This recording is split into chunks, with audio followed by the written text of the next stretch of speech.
The state of Montana considers trapping a recreational right, but others question whether or not it's still an acceptable practice. In fact, it's a debate with very little middle ground. Phil Buck has more in part 2 of his series on Special Assignment. Out of everyone I spoke to as part of this story, no matter how they felt about trapping, they all agreed that there's very little common ground where the two sides can begin to have a conversation. No matter where you come down on the issue, it's so sharply divided, there's not much room to sit on the fence. We got a tradition of trapping in this country. I mean, people came to this country to trap.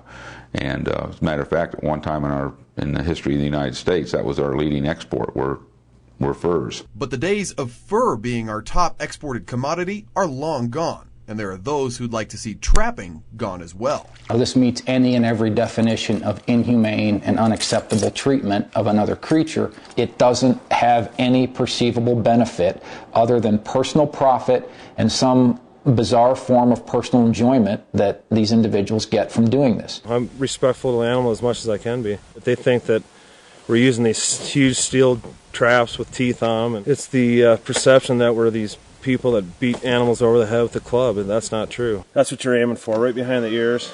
Literally, they're going to be dead in 20-30 seconds.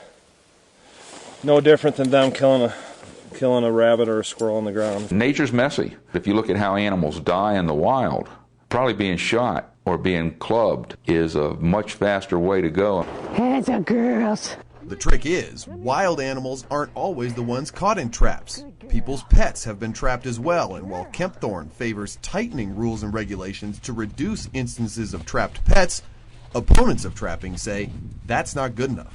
This is not an issue upon which there's really any point to compromise. Tim Provo serves as president of Footloose Montana, an anti-trapping organization which helps people like Becky Howard and Kathy Schultens, whose two dogs both got caught in illegally set traps while hiking near Sula in December.